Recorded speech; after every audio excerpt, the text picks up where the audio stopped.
පින්වතුනි විමුක්ත ආයතන පහක් තියෙනවා. ඒ කියන්නේ මේ ලෝකේ කෙනෙක් මඟපල් ලබන්නේ ආකාර පහකින් පහක් තියෙනවා එකින් එකකින්. පළවෙනි එක තමයි ධර්ම දේශනාව. කෙනෙක් මඟපල් ලබනවා ධර්මයේ දේශනා කරද්දී. හිතන් නැතුව මානසිකාර කරන්නේ නැතුව පිරිසිදු විදිහට ධර්මයේ දේශනා කරන්න බෑ. හිතන්න ඕන. ඒතර තමන් යෝනිසෝ මානසිකාරය කරනකොට තමා තුළම කෙලෙස් ගෙවෙනවා. බණ කියද්දී රහත් වෙච්ච රහතන් වහන්සේලා ගැන දේශනාවේ තියෙනවා. බණ කියනවා කෙනෙක් විමුක්ත ආයතනය. මිනිස්සු හිතන්නේ බණ කියනවා කියන්නේ සල්ලි හම්බ කරන්න කරනවා. ප්‍රසිද්ධ වෙන්න කරනවා කියලා. බණ කියනවා කියන එක පුරුදු කරන්න ඕනේ විමුක්ත ආයතනයක් විදියට. දෙවෙනි එක තමයි බණ ඇසීම. ධර්ම ශ්‍රවණයේදී මඟපල් ලබනවා. බුද්ධ ශාසනයේ වැඩිපුරම මඟපල් ලබලා තියෙන ශ්‍රාවකයෝ බණ අහද්දී. ඒ නිසා ධර්ම ශ්‍රවණය කියන එක පුරුදු කරන්න ඕන.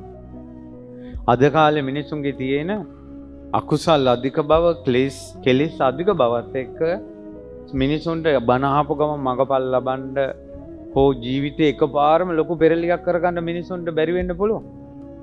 ඒ වුණාට මම නම් සතුටුයි. මේ මිනිසුන්ට බණ අහලා ඉවර වෙච්ච ගමන් බණ අමතක වෙන්න පුළුවන්. කොච්චර බණ ඇහුවත් ඒ මිනිස්සු හැදෙන්නේ නැතුව වෙන්නත් පුළුවන්.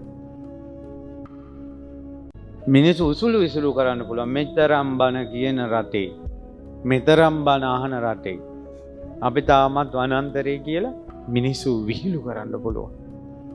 ඒත් මේ පැයක් හමාරක් හරි බණ අහනවා කියන එක, සවන් යොමු කරනවා කියන එක විමුක්ත ආයතනයක් පුහුණු කරනවා.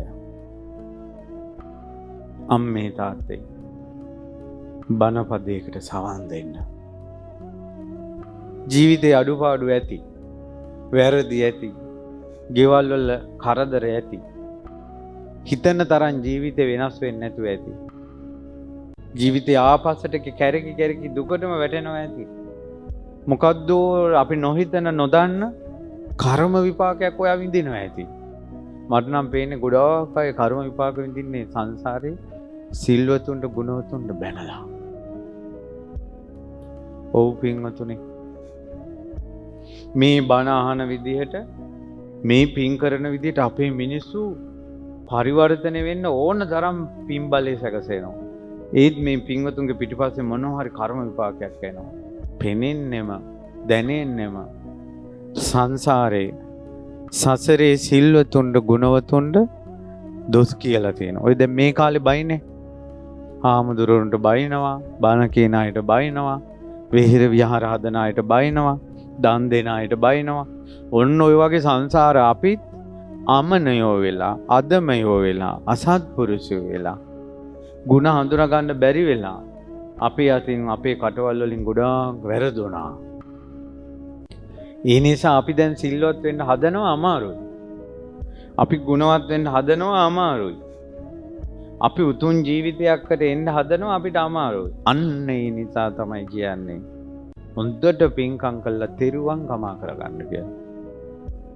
අනන්ත සංසාරේ තමන්ගේ අතින් බුද්ධ රත්නයේට, ධර්ම රත්නයේට, සංඝ රත්නයේට මඟපල්ලාභී උතුමන්ට, සිල්වතුන්ට, ගුණවතුන්ට වෙච්ච වැරදි වලට සමාව ගන්න ඕන.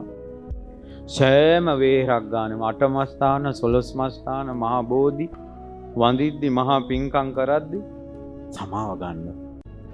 ජීවිතේ තෙරුවන් කමා කර ගන්නවා කියන එක දිගටම පුරුදු කරගන්න. මේ විදිහට කමා කර ගැනීම, සමාව ගැනීම කියන පුරුදු කරගත්තොත් ඊළඟ ජීවිතයක ගුණවතෙකුට අපේ සසර පුරුද්දකට වැරද්දක් වුණත් ඊළඟ පුරුද්ද තප්පරයට ඇවිල්ලා සමාව ගන්නවා. ඒ නිසා තමයි අපි පිටිපස්සේ මොකද්ද අඳුරු බලවේගයක් ඇවිල්ලා හරි කරදර මිනිස්සුන්ට. ආසයි මිනිස්සු සිල්වත් වෙන්න, ආසයි මිනිස්සු බණ භාවනා කරන්න. ඇතැන් අය මහාන වෙන්න ආසයි. නමුත් මේක කරගන්න බෑ.